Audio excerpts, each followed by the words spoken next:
She stood in the corridor, silently looking at the suitcases, laptop, and his briefcase. They lay where she had not noticed them when she entered. She returned to the office and looked at the man sitting in the shadows. "You're crazy, Lyle. You leave me and our 2 sons? Because of one quarrel. I made one stupid mistake when I was drunk a few hours ago. I didn't have sex with anyone. I didn't betray you. You're just out of your mind." When he didn't respond, she walked towards him, and he raised his hand again as if giving a stop sign. She stopped. She wondered if he really had a nervous breakdown. This man was not her husband, was not the man with whom she lived for 8 years. No one could change so dramatically in a few hours. He had never been like this before, ever. And the worst part was that there was really nothing that could explain it. Nothing much happened at the party. She backed away, but did not sit down. "Can you tell me why? Can't you at least do this?" "I had a moment of epiphany." She heard these words, but could not grasp any meaning in them. "Moment of epiphany? Why are you doing this, Lyle? I know you think you're smarter than me, anyone in my family, anyone here. But why can't you help but rub our noses in the fact that we are idiots compared to you? Put it into words I can understand." The figure, shrouded in shadow, changed its position, tilted its head forward slightly, and seemed to rest it on its closed fists. "I'm very sorry, Diana. This is true. I do not want to do this. That's just what English literature professors think and say. It's actually not that hard to explain. We, all of us, walk around never really seeing what our whole life is all about. We are blinded by all the little details of our existence. Waking up, brushing our teeth, going to work, paying bills, watching what's on TV tonight, and the kids catching colds and wondering if we're getting fat or if our husbands or wives are looking at others. We never take a step back and get a picture of where our lives are, except in rare cases. He stopped, and she remained silent, hoping that he would continue. "I had a moment of epiphany this evening. You repeat this all the time, but what does it mean? And what did you see?" Even though she couldn't see his face clearly, she knew he had his laser-like gaze focused on her face. She felt the power of his gaze on her skin. "I saw our life, Diana. I saw who we are, who we were, and who we have become. It had nothing, or very little, to do with what happened at the party. You're right, leaving because of one fight, one mistake, one incident would be crazy. That's not why I'm leaving. I'm leaving because I realized that our marriage was a mistake, that I love you but you don't love me, that I will never and probably never satisfy you sexually the way you should be satisfied, that deep down you a good woman and will never leave me because you will keep your promises, and that we are too young to ruin each other's lives for the next 40 or 50 years. That's why I'll leave when we finish our conversation." About 3 hours earlier, I pulled into the driveway at 9:30 p.m., but my cell phone was silent. He had been silent since I left the Rivers Trailer Park south of Palatka at 8 p.m., left my wife and about 75 of her close and extended family and friends drinking and dancing at the monthly party that had been a tradition for almost the entire 8 years of our marriage. We lived in Jacksonville, a city of 1 million in northeast Florida, about an hour and a half north of Palatka. The house was dark except for an automatic yard light, with an electric eye sensor that illuminated the driveway as I walked, or rather limped, along it. It was a rowdy evening, and I felt much older than my chronological age of 34, more like 74. But all I had to do was sneak a 6-pack of Michelob Lights into the house, so that's what I did. I turned on the kitchen light and sat at the table where we ate most of our meals instead of the small dining nook where we were supposed to eat. I unscrewed the top of one Michelob, took a long sip of the deliciously cold drink and let it slide down my throat. Then another one. All this time I was waiting for the first dial tone from my mobile. Nothing. I looked at the pictures that 5-year-old Billy drew in school with a magnetized pencil on the refrigerator door, and at the photo of 7-year-old David catching his first pass at a Pop Warner PV football game. My throat tightened slightly, and I consciously fought not to burst into tears as I looked at David's dark young body, caught in the act of his first athletic triumph. He looked like his mother, with her dark hair and lithe figure. Both boys had their mother's dark hair instead of my sandy blonde, and both boys had their mother's light brown eyes instead of my ice blue. I had a hard time suppressing the lump in my throat. They and their mother were my world. Just a few hours ago, I came close to losing them all, and it was like standing on a train track in the dark of night, watching the train approach, frozen on the tracks. I took another sip and leaned my head against the dark-grained wood of the table for a moment. I finished the bottle and forced myself to get up from the table. Sooner or later, the phone will ring, and then eventually the front door will open, and I'll have to do something before that happens. I went up to the second floor, to the bedroom that Diana and I had shared for 5 years, since we moved to this rather expensive Mandarin area. We moved there because the schools were pretty good. I taught an introductory English literature course at Jacksonville University, a small private liberal arts college on the other side of town, but I liked the Mandarin area better than the area around JU, so I put up with the hours-long commute every day. I opened the closet door and found 2 suitcases that Diana and I had used on our last cruise to the Bahamas 2 years ago. Then I started opening drawers and pulling out as much laundry as I could find. I pulled out a week's worth of trousers, shirts, and jackets. I had to remember to bring a razor, a toothbrush, toothpaste, a few medications, everything I would need for the trip away from home. I leaned over the chest of drawers and felt the urge to vomit. I overcame it. Only this trip will never end. It was an escape from everything I loved or had ever loved, and I never intended to return. If I let myself think about it too much, I know I'll freeze. So I very methodically put together everything I needed to start life again as a single man after 8 years of marriage. I found my laptop and my briefcase with the work I would need for college. I moved it all into the hallway that led to the dining room to the left of the front door. No one will see this when they enter the house unless they actually enter the dining room. When I had collected everything I could think of, I took a 6-pack of Michelobs with 5 bottles of beer and went into the office. The front door led into a hallway that led to the right and then into an office. I sat down in an easy chair at the far end of the office and placed Michelob on the glass coffee table in front of me. There was a floor lamp behind the chair, and I turned it off. There was a light in the corridor that could be turned on by anyone who entered.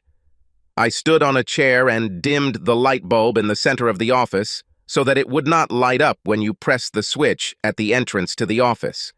When everything was ready, I sat back in the soft chair in the darkness of what was my home, opened the second Michelob, and began to drink carefully in small sips. Around 11 p.m., my cell phone rang for the first time. The screen of the Nokia flip-top glowed in the dark, and I recognized Diana's mobile phone number. I didn't answer. About 3 minutes later, I heard a signal that a message was waiting for me. I didn't open it. 5 minutes later, the phone rang again, and then, after another 3 minutes, and after another 5, and after 10, and after another 5.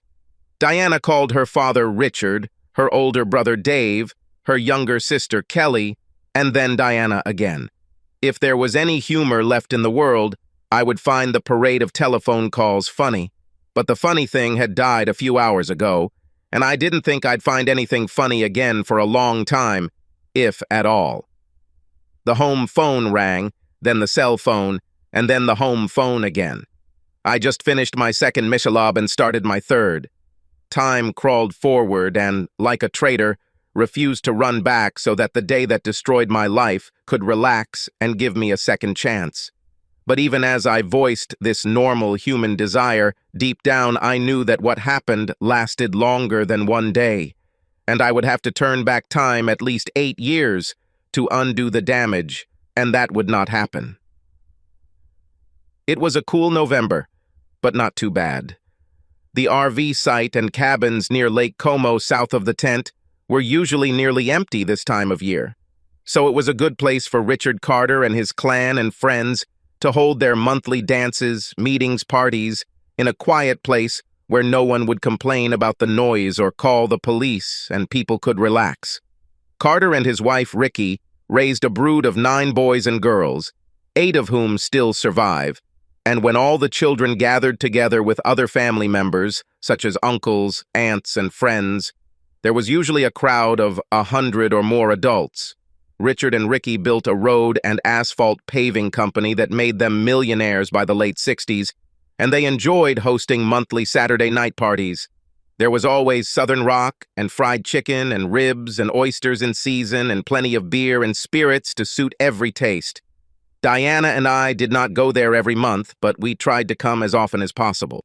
Richard and Ricky did their best to welcome a Yankee stranger from the strange land of Massachusetts into their family, even though I knew they sometimes had difficulty understanding me and how I made a living. I didn't sell cars, fix cars, build houses, mortgage parking spaces, or make money like everyone else in their group did. I stood in front of bored young men and women and talked about poetry, novels, essays, and other nonsense that most of the Carter clan had little understanding of and even less interest in. Drinking usually began around noon. The cabins, as well as a few wagons, were available for anyone who needed them to sleep off too much drinking. Diana and I sent the boys to friends whose parents we trusted. They knew we could be back tonight or Sunday morning. We looked after their children when they needed it. There was an old concrete dance pavilion that was mainly used only when Carter's parties were held, and a loudspeaker was installed. We ate and drank a little while people came and started drinking. By 5 o'clock in the evening, it was getting dark. The music became louder and the drinking more intense. Diana was walking around talking to people, and I was standing at one of the tables, still laden with food, eating a few grapes. She shimmered like a ghost in the twilight in a floaty white dress that hugged her hips, highlighting her full bum and 36C breasts that looked even bigger. She had long hair flowing down the back, and I don't think I've ever seen a more beautiful woman. Sometimes I would just watch her for hours at these parties, because dancing and drinking are not my thing. Just staring at her and marveling that an outsider could come along and steal her away from the hordes of horny Southern admirers who wanted that body and face in their beds. As usual, drinking, dancing, seductive women, and lustful men are not the most peaceful mixture. One of Kelly's sister's old beaus took her out dancing to a particularly wobbly tune and was able to dry fuck her in front of everyone, until her husband Billy came out there and laid him out with a thunderous right cross. Cooler heads prevailed, the beer flowed freely, and within minutes the two men had shaken hands. The old gentleman had received a kiss from his old sweetheart, and Billy and Kelly had gone looking for a dark place to do the dirty deeds they usually do. Did it at every party. The pavilion began to fill with people, even Richard and Ricky moving to the beat of some Southern rock, when I noticed that I had lost track of Diana. When I saw her, my stomach sank. She was slow dancing with a tall, dark-haired man in a cotton shirt and jeans. She melted into his arms, and I could see his large hands running up and down her back, almost down her ass, although I saw her pull his hands away when they got too low. Bobby Trescott was one of the guys who stalked her before I showed up at the insurance company where she worked to transfer my auto insurance to her company. For some reason, she liked a stranger with an even stranger accent, and 6 months later, we got married. Bobby never took this decision well. He still called and sometimes visited, and Diana insisted on seeing him as a friend, not an ex-boyfriend. At these parties, he always danced inappropriately close, touching places he shouldn't touch, and usually made some smart comments to and about me to the general amusement of many. I made my way through the twilight towards them both, watching them move together. I couldn't help but be jealous. Diana was drunk. Not enough to get drunk, but enough to relax and kind of melt in his arms. I got close enough and said loud enough for them to hear, "Hey, Bobby, do you mind if I chime in?" Diana looked at me without a hint of guilt and smiled lazily. "Hey, baby, I just had a little dance with old Bobby. I promised him this dance. It's the dance from our prom. You don't mind if I finish with him, do you?" Bobby smiled at me and, so I could see it, slipped his left hand under her blouse to cup her breast. Because it was dark, only the three of us could see what he was doing. Diana gave him a strange look and then looked at me. I tried to read her expression. Was she angry at him for what he was doing, or at me for letting him do it? I tried to be calm, but I couldn't help myself. "Bobby, get your fucking hand off my wife's breast." His smile grew even wider. "Or what, Lyle? Jesus Christ, who is this guy named Lyle? Does this sound like a little girl?" "Hey, Lyle, this is so damn fun." I hesitated. "I haven't fought with my fists for 20 years. I don't care what you think about my name. Get your hands off my wife." Diana took his hand and pushed so that he let go of her breast. "Okay, Bobby, calm down. Why do you always act like an asshole around Lyle? He's my husband. He's not as rude as you. You're always trying to get him into a fight because you know you'll kick his ass. This is unfair. And Lyle, I'm not some little girl. Bobby's a little drunk. But I can handle him. I've known him almost all my life. You don't have to make a scene trying to save me. Damn, I'll probably have to save you." I couldn't believe my ears. Now I knew that several couples around us had heard this exchange, and I heard giggling. "What the hell did you just say?" Her eyes widened, and I wondered if she even thought about what she said. "Oh, Lyle, I'm sorry, baby. That's not what I meant." "How the hell can you say that?" Bobby pushed her aside. "What she meant was that if you come into my sight, I'll kick your ass and smash your face in, you damn thick-headed moron. The only reason I haven't done this before is because she keeps begging me not to hurt you. What the hell kind of guy is hiding behind his wife's skirts?" I couldn't resist. "Someone who can count past 10 without using his fingers, you village idiot. Someone who came and took your girlfriend from you without even bothering to break a sweat. Someone who made her 2 children. So I'm not even sure you could do it, or that you have the equipment to do it." I saw the Makach approaching, and at the same time, I felt that people were approaching us from behind. I was about to move out of the way when my foot slipped on what was probably someone's spilled drink. I fell on my butt and hit my head on the concrete landing. Dave, Diana's brother and his friend, ran up to Bobby and grabbed him by both arms. I hit it hard and it knocked the wind out of me. For a moment I was stunned. Bobby didn't try to shake off the guys holding his hands, probably feeling he'd get more out of the exchange.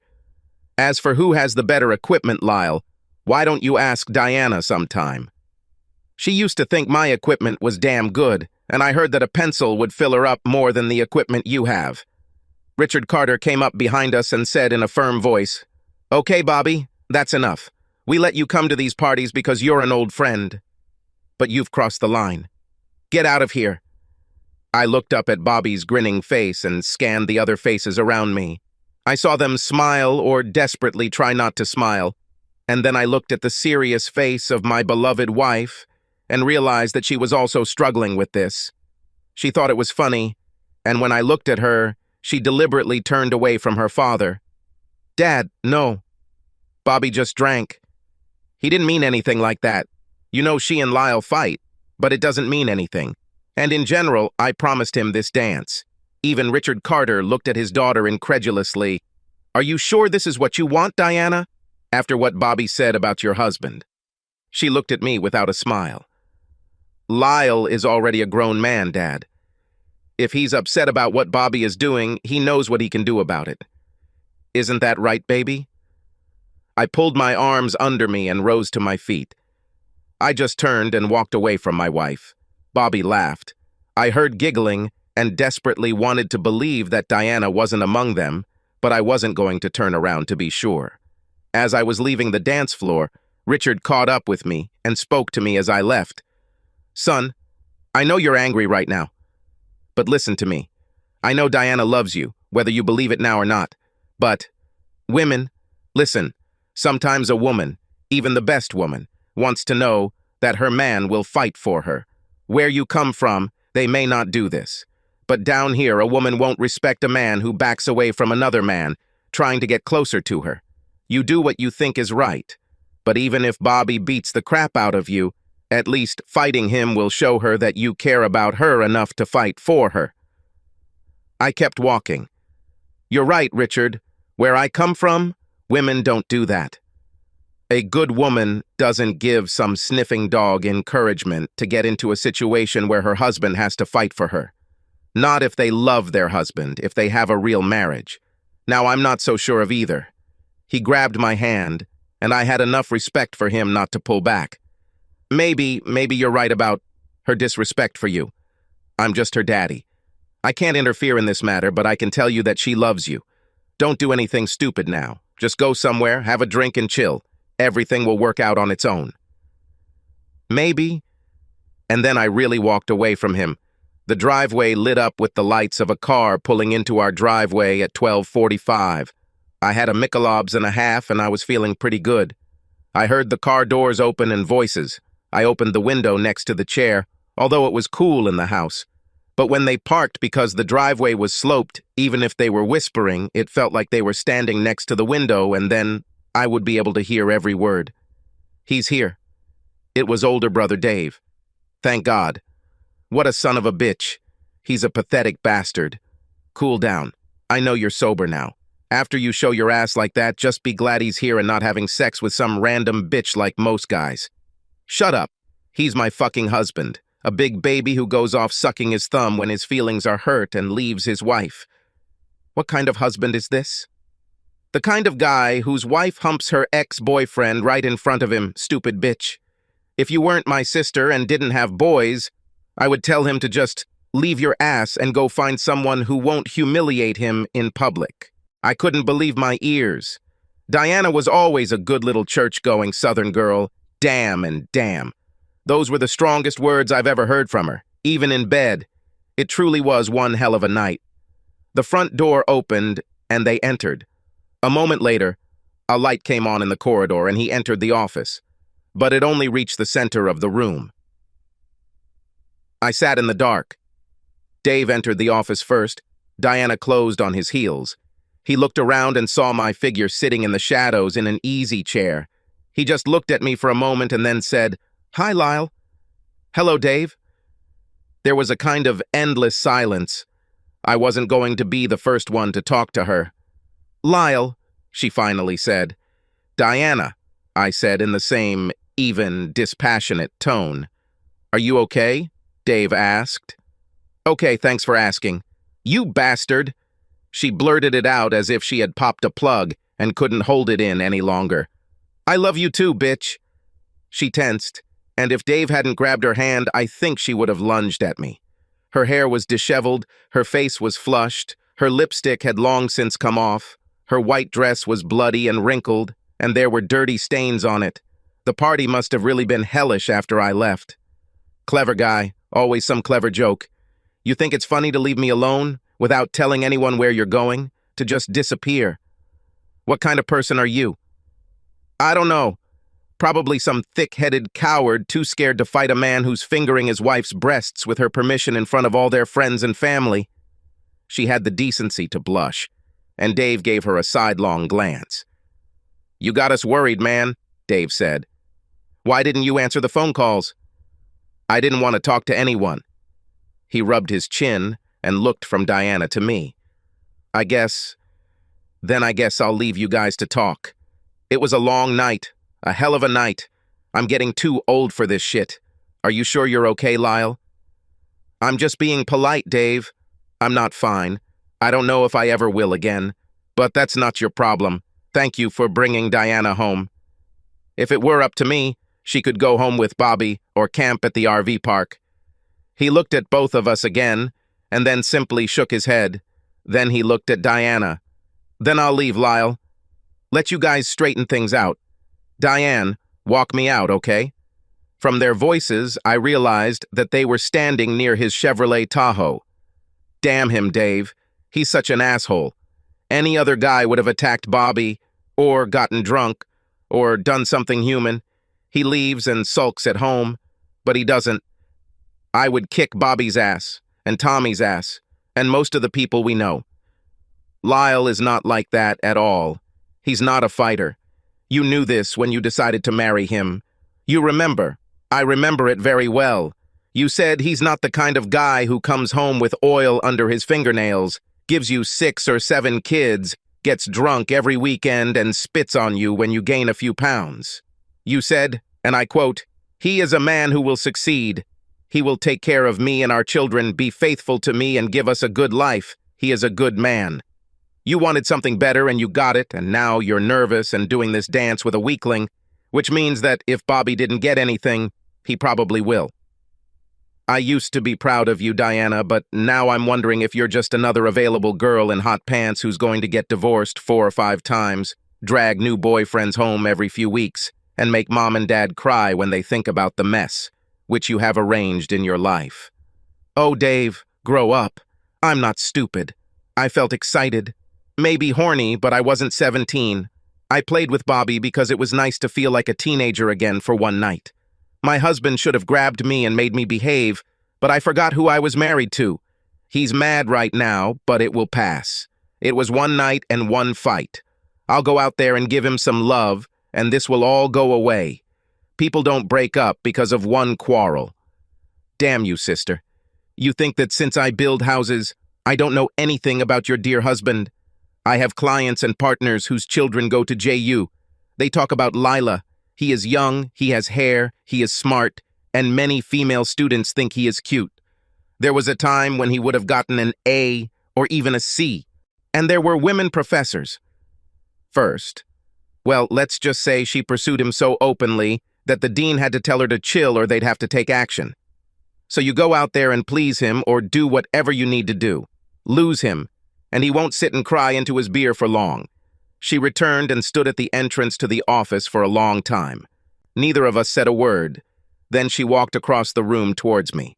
I raised my hand. Stop. Take a chair and sit over there by the TV. This surprised her. I could read it on her face. She expected that she would come over, kneel at my feet, hug me for a moment, and then start kissing, which would lead us to the bedroom. But this was not destined to happen. She took a deep breath. I know, Lyle, I know I acted like complete crap out there today. You don't need to lecture me. Everyone else has already done it. Jesus Christ, everyone acts like you're blood relatives and I'm a stranger. But I was drunk, you know. And Bobby, too. You know that Bobby and I have a past. We remember the distant past. We met in elementary school, can you imagine? And you should know this. He still loves me. He never could come to terms with the fact that I chose you as my husband. I know it's not good, but sometimes I feel sorry for him. So sorry. So, are you going to ease his pain by having sex with him? Anger flared in her eyes. He's in pain. A little flirting makes him feel better. Nothing else was supposed to happen until you walked in like a thug and everything went wrong. There was no need for this. He's my friend. You are my husband, the person I love. A moment later, she was sitting in a straight-back chair. It wasn't the most comfortable place in the world, which is what I wanted. I don't want to change the subject, Diana, but I'm curious about something. I left the campsite around 8. My phone didn't start ringing until 11. I know the campground is a big place and there was a lot going on, but after that little incident, it took you 3 hours to realize that I was nowhere to be found? You must have really felt guilty about what happened to realize that I only disappeared for 3 hours. I think if we hadn't had that little incident, you wouldn't have realized that I was missing until the next morning. It tells me how important I am in your life. Anger flashed in her eyes, and she was about to say something, but suddenly she remembered something and stopped. Oh my God, Lyle, don't you know that? You know? All hell broke loose after that. After you left, I really forgot about you. Everyone also forgot for a while, but that doesn't mean I don't care about you. It's simple. Well, that's enough. What happened? Then, after that, Bobby and I danced a little. I know I shouldn't have done this, but I was so damn mad at you. I know you're not fighting, but... God, this sounds like I'm 13, but it hurt me that you didn't at least take a swing at Bobby. If he had hit you, I would have been there, loving and comforting you. And that's what I wanted. You are my husband, but you are gone. So yes, I was angry. I danced with him. And you know, Bobby, he was drunk. So after a few minutes, he went to the toilet. Knowing Bobby, I figured he would either go to the lake or behind one of the cabins. I talked to a few people and didn't think about Bobby anymore for a while. After about half an hour, I began to wonder where he had gone. I wasn't worried about you because you usually leave and we don't meet until late in the evening.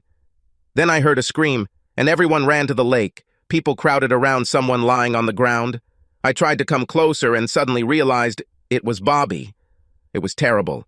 His face was covered in blood. One eye was swollen and closed. I was told that his arm and several other fingers were broken. Dave and a few other people were talking to him, and I heard them say that someone should call the sheriff. 3 biker types smashed Bobby's face, saying something about a party of old farts ruining their party. When they started arguing, all 3 attacked Bobby. He said that some of them would limp and suffer for a while, but there were too many of them. Then everything went wrong. We called paramedics for Bobby, and the sheriff's office sent 3 patrol cars, and they checked the park to see if there were bikers or anyone else there. And then after a while, people started checking to make sure everyone was okay. I took note of what she told me, and the obvious question came to mind. And yet it took you a total of 3 hours and some time after you found out that bad bikers were roaming the park to ask where your beloved husband had gone? I repeated. I really must be very high on your list of important people. She bit her lip and didn't look at me. Then it dawned on me. You weren't in the park, were you? You wanted to go with Bobby to the hospital. You had to hold his hand, didn't you? Finally, she looked at me. He was beat up like hell, Lyle. He was in pain and asked me if I would go with him. I couldn't tell. No, you couldn't. There seems to be a pattern developing here. You just can't say no to Bobby. Don't do this, Lyle. It was a worthy human act. If you weren't so mad at me, you'd know it. Of course, he was an old friend you had sex with before I showed up. You should have been there for him in his time of need. You had sex with him then, didn't you? She lowered her eyes, shook her head, and met my gaze again. Yes, Lyle, and you knew it. Everything was serious with us then, and I was not a little girl. We made love often. It makes you feel better. And before you ask, he was good. Great. Does this make me an approachable girl? What about you? I know damn well you weren't a virgin when we got married. Should I be jealous of all the women you've been with before me? No. That was then. This is now. Well, yes. He asked me to go with him, and I went. I held his hand, the one on which they didn't break their fingers. There was an emergency medical technician there with us, and people surrounded us every second while we were in the emergency room in the tent where they were patching him up. Nothing happened, Lyle, and even if we were alone, it would never have occurred to him to contact me. You have nothing to be jealous of. Did I say that I'm jealous? And you don't need to. I see it on your face every time he's around me. I guess I can't blame you. If you were always with another woman who I know you were with before us, it would eat me up. Have you ever thought about me? She lowered her eyes again and tried not to look me in the eyes. Lyle, you know that's not a fair question. There was so much going on. Bobby was injured. Everyone was calling each other. So, my answer is no. When and who finally began to be interested in me? She continued to look at the floor. They treated Bobby and his brother came to take him home. I returned to camp with Kelly and Billy. When I got there, Dad came up to me and asked if I'd seen you since...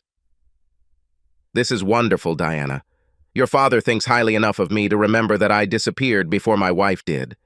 She looked at me, and I saw tears shining in her eyes. Keep up the good work, Lyle. I screwed up, and you're going to hurt me even more for what I did. That's good. I feel a lot crappier now. Sorry, my bad conscience is probably tormenting me, isn't it? It's hard for me to say because I didn't deceive you. She just looked at me and lowered her eyes to the floor again. We were both silent for a minute. Well, at least we cleared the air, dear. She looked at me with a puzzled expression. What? I stayed here because I wanted to talk to you before. I'll leave.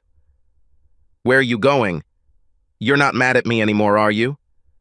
I looked at her, dirty, disheveled, blood on her white dress, and thought that I had never seen anything more beautiful before. And I'll never see you again. I have something to do that I put off until I can talk to you. Then I'll find a place to stay, some cheap motel, and on Monday, I'll arrange a permanent place to live and meet with a lawyer. A place where we can spend the night? Advocate? Lyle, Are you crazy? What are you talking about? Did we just have a fight? It's too bad, but I love you. People don't run away because of one fight. What happened to you, Lila? This morning we were happy. What could happen in less than 24 hours to make you want to leave me?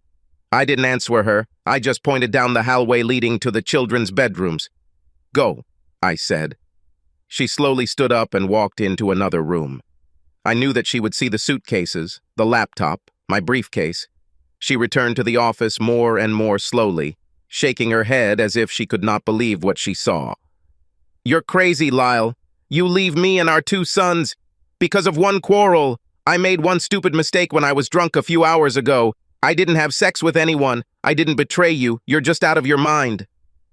When I didn't answer, she walked towards me, and I raised my hand again to stop her. She backed away, but did not sit down. Can you tell me why? Can't you at least do this? I had a moment of epiphany. I could see that she had no idea what I was talking about. Moment of epiphany? Why are you doing this, Lyle? I know you think you're smarter than me, anyone in my family, anyone here. But why can't you help but rub our noses in the fact that we are idiots compared to you? Put it into words I can understand. And she was right. I took my intellectual superiority over Diana and her family for granted. I never realized how much of an asshole I was simply for working with my head instead of my hands, and far surpassing anything Diana's family had in their education. I'm very sorry, Diana. This is true. I do not want to do this. That's just what English literature professors think and say. It's actually not that hard to explain. We, all of us, walk around never really seeing what our whole life is all about. We are blinded by all the little details of our existence, waking up, brushing our teeth, going to work, paying bills, watching what's on TV tonight, and the kids catching colds and wondering if we're getting fat or if our husbands or wives are looking at others. We never take a step back and get a picture of where our lives are. Except in rare cases. I was silent for a while, and then added, Tonight I had a moment of epiphany. You repeat this all the time, but what does it mean? And what did you see? I had to squeeze out these words. It was the hardest speech I had ever given because I knew I was killing our life together, killing my life with the 2 boys I loved more than life itself. But she deserves to know why I'm leaving. I saw our life, Diana. I saw who we are, who we were, and who we have become. It had nothing, or very little, to do with what happened at the party. You're right. Leaving because of one quarrel, one mistake, one incident would be madness. That's not why I'm leaving. I'm leaving because I realize that our marriage was a mistake, that I love you, but you don't love me, that I will never or probably never satisfy you sexually the way you should be satisfied, that deep down, you are a good woman. And never leave me because you will keep your promises and that we are too young to ruin each other's lives for the next 40 or 50 years. That's why I'm leaving when we finish our conversation. She shook her head again, and this time the tears actually began to flow. I knew that she was crying about a life that was ending, just like me. The fact that she didn't love me the way I loved her didn't mean there wasn't any love there. But this is not enough. How can you say such things, Lyle? How can you be so cruel? Look at me, Diana. Answer me 2 questions, and if I'm wrong, I'll think again. There was a look of fear on her face, and I knew that she had somehow guessed what I was going to ask her. Have you ever cheated on me, baby? Have you been with another man since we got married? She was mute. The expression on her face answered that question. Thank you. That's one of the reasons why I love you. You could lie or try to tell half-truths, but you are too good a woman. You can't lie and you won't tell me the truth, which you know will break my heart. But we both know the answer to this question. You just answered. Silence is eloquent. And the second question, are you in love with me, Diana? I love you, Lyle. How the hell can you ask me that? No matter what, you need to know that I love you. That's not what I asked, Diana. Are you in love with me? I do not understand anything. You love your father, your mother, our boys, your brothers and sisters. I know that you would give your life for them. But being in love is completely different. It's when you take your breath away, when you look at the man who makes your heart beat faster, who makes you horny when he kisses your neck and caresses your chest, who you dream about and want when he's not around. This is how I feel about you. I don't know if you felt the same way about me when we were married, but I know you don't feel that way now. You would be a good sister to me, but not a wife. Is that all? She stood up and walked towards me. Is this all about sex, Lyle? That's what it's really all about. You're sorry because I'm not some available girl in bed with you. I am. I love sex with you. It doesn't have to be all rockets and fireworks. It can be quiet and nice too. I stood up and walked out into the light to meet her.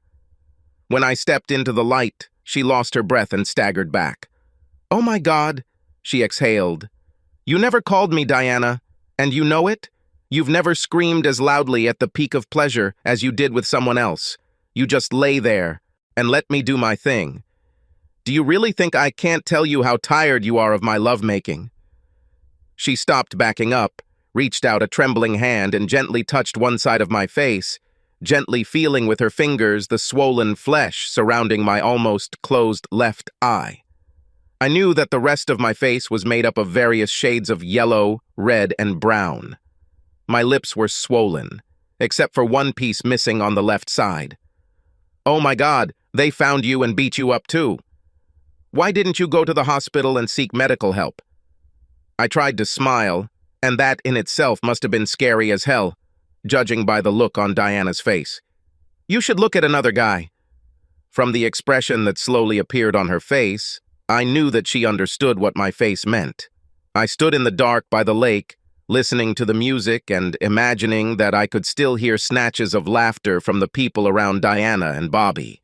I didn't have to go back to find out she was dancing with him. I could go back and face Bobby.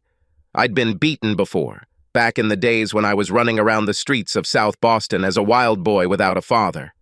I was often beaten like a runt shrimp trying to stay with 16 and 17-year-olds until my mother finally wised up and moved us to a small town south of Boston, away from the gangs.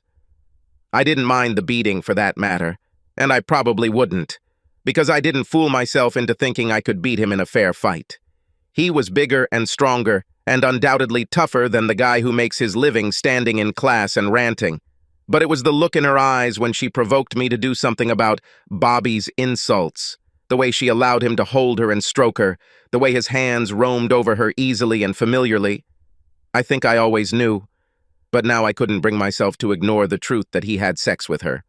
Once upon a time, somewhere, another person was the center of my entire life, and she shared things with him that she would never share with me.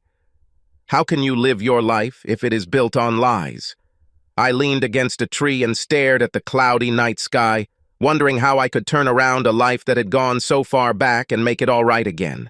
How can you forgive a woman who is your whole life when she gives her body and possibly her love to another man? I wonder if they laughed at me when they were together. Did she really call me a pencil? Am I really that small, or is he that huge? I didn't think I was so small down there. At least I never received any complaints. I heard someone stumbling through the weeds and bouncing off the trees, someone staggering towards the lake. Stopping about a dozen feet away from me, facing the dark lake, he didn't even look back at me, but unzipped his zipper and released the stream. Even with my back turned, I knew who it was. I didn't intend to do anything at all. Beating people up was the most asshole way. It never solved anything. So I was pretty damn surprised when he turned to go back and found me, punching him in the face, with all the force I had while running, which added to the force of the blow. He spun and fell without saying a word, just groaned as he hit the ground.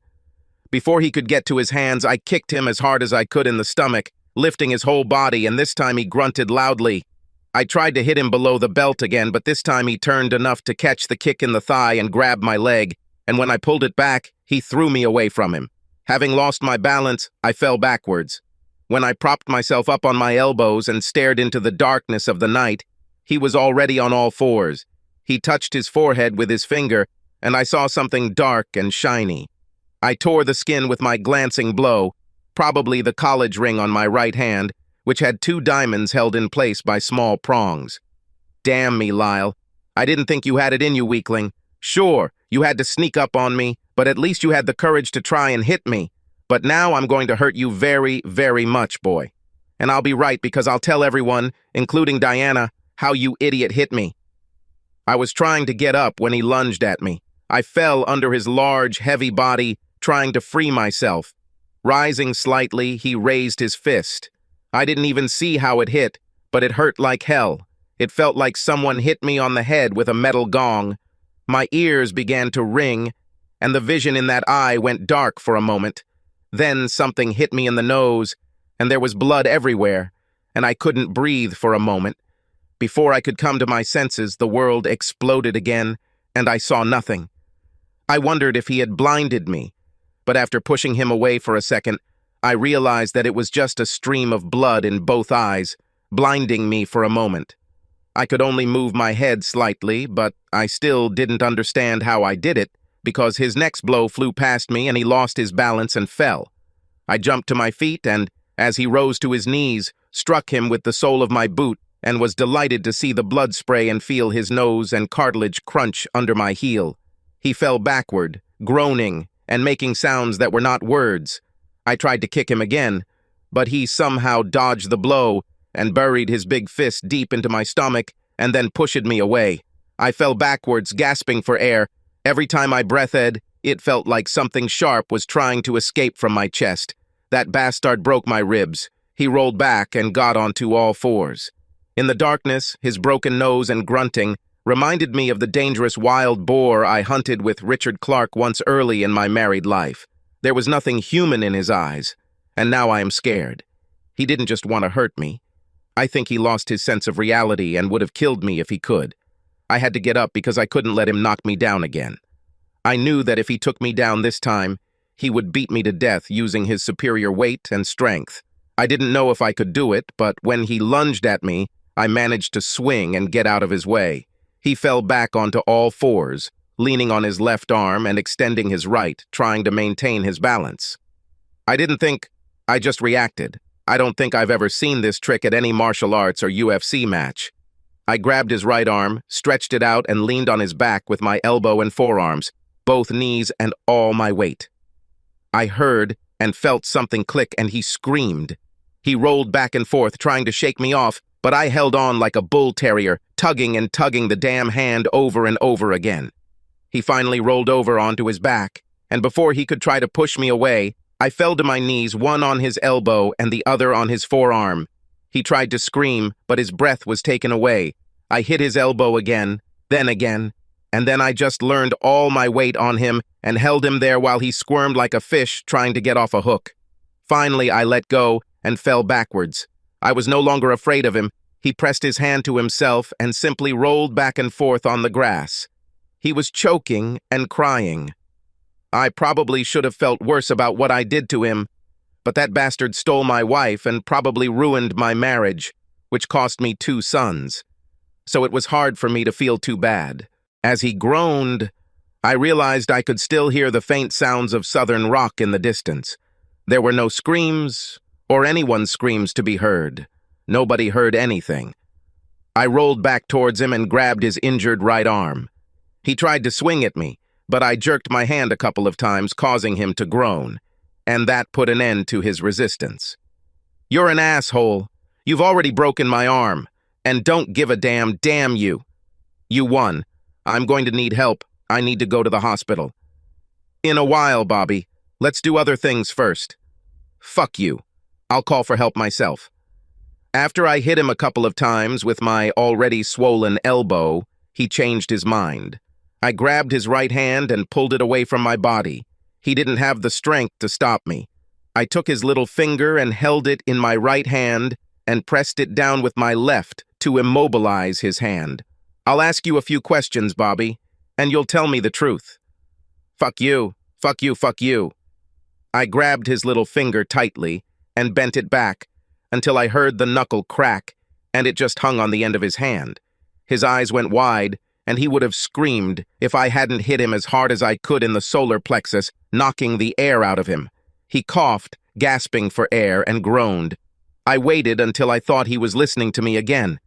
Every time you lie or I don't like your answer, I'm going to break another finger, Bobby, and when you run out of fingers, I'll move on to your toes and then find other bones to work on. You understand me? Finally, he nodded and said quietly, "You're on a horse, Lyle, so I'll tell you whatever you want. But the day will come when I will be on top, and when that happens, I think you'll just disappear. Your body will end up in a 20-mile swamp, and no one will ever know what happened to you. Perhaps, but right now I want to know how long you had sex with Diana." He was silent for a minute. "This time or earlier? I already know that you slept with her before we met. I mean, since we got married." He smiled. "I was tempted to break another finger, but I wanted to save them in case I really needed them." "About 4 years." 4 years? Well, yes. How did it happen? How often?" A malicious smile appeared on his face, but it disappeared, and judging by his tone, I believed his words. "I've been hunting for her since the day you married her. I tried everything. Went to her work, just looked at her home, looked sad, tried to make her laugh. But she never cheated on you. It drove me crazy. And then one day, 4 or 4.5 years ago, she came up to me when I was leaving 7-Eleven. She didn't smile or flirt, but she asked if I wanted to go somewhere for coffee. We didn't do anything that day or for the next 6 months, but she came for me. And then one day we ended up at my house and she went crazy about me. She behaved like an approachable girl. She did everything to me that a woman can do. She acted as if she really wanted this. God, it was great. I've been trying to get sex for 4 years in one day and we almost succeeded. He tried to laugh, but he choked and had to tilt his head to spit out blood and what looked like a white tooth fragment. He sighed slowly and then said, "I thought she would leave you. The next day I came to your house and she hit me when I tried to grab her breast. She screamed at me and swore that she would call the police and arrest me for rape. I wanted to kill her. I was so angry. She was just a liar, a lying cheater. And I left. And I didn't see her for 3 months. I tried to stay away from her. I have never been so angry in my life. And then one day," he spat again and lowered his head back onto the grass. "She showed up at my house. Without saying a word, she just walked in, and we went into the bedroom and didn't come out for 48 hours. She told me that. You took the boys to your mother in Massachusetts, and were going to stay there for a week. We had sex for 5 days in a row." He shook his head and looked at me with an almost friendly smile, a boy's smile on that disfigured face.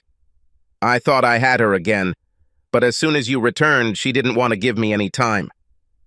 When I came while you were there, she was friendly, but that's about it. No touching, nothing else." He tried to move his hand, which I had immobilized, but only winced when I pressed lightly on it. "And it's been like that for the last 4 years. Every 3-4 months she'll come and we'll do this until we're brain dead for a day or two, and then she'll come back to you and it'll be like it never happened." I tried to digest what he told me. This wasn't just a one-night stand. 4 years. For 4 fucking years she stabbed me in the back. Enjoying life with a guy who didn't have oil under his nails and gave her a good life, and the only thing she had to do was put up with his boring sex. He screamed it again and jerk it up war, but I was able to hold him until he stopped jerking. "Sorry about that. I didn't even intend to break it. I just forgot for a minute. I'll kill you slowly. I didn't want to know. It was like pulling scabs out of a painful wound. But I had to do it. I grabbed the 3rd finger, and he almost tried to clumsily hit me before he realized that I could just keep hurting him, and he wouldn't be able to stop me. So she stayed with me because of the money? Otherwise, she would have left me for your great dignity? And that's all?" He groaned quietly under his breath, and then surprised me with his laugh. "You're a fucking idiot. You don't understand, do you?" "And what don't I understand?" "She never needed your money, asshole. I drive a backhoe and make almost as much as you, according to what she told me in bed one day.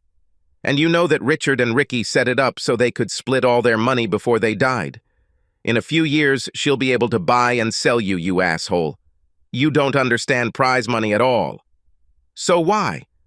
She loves you, you damn idiot. Why, I will never know. She loves me, and that's why she sleeps with you? Jesus Christ. You don't understand anything, do you? She gets more from her sex toy than she ever got from you. She once told me that she can fall asleep while you make love to her. That's how exciting you are. She tries to be faithful to you, but sooner or later she gets so excited that even though she screams, she comes to me. And I make her scream. I used to tease her, calling her a loudmouth when we were dating. She was the wildest woman I've ever had, and you put her to sleep. He looked up at me, and for the first time in my life, I was tempted to kill a person. I probably could have killed him. I settled for snapping another finger, pressing my top hand to his throat to muffle his scream. When he stopped screaming, I let him go, grabbed the zipper on my pants and unzipped it. He tried to stop me, but I took him below the waist and squeezed him tightly. "Please?" he moaned. "What's please?" I said, squeezing him a little harder. It probably wasn't too erotic because he wasn't aroused, but it hurt. It occurred to me, lover, that I may not be able to please her the way you do, but I'm damn sure you'll never please her or any other woman again. I'll just squeeze really hard or use that pocket knife I have in my left pants pocket. You remember that guy whose wife cut off his dignity all those years ago? He became a star in adult films after they sewed him back. Well, I think I'll walk around the lake, throw it in the water, and if I'm lucky, some bass or turtle will swallow the damn thing. Yes, I would like that. Turn you into a woman. I enjoyed the look of fear on his face. For the first time, I truly broke through his shell. He believed that I would take his manhood.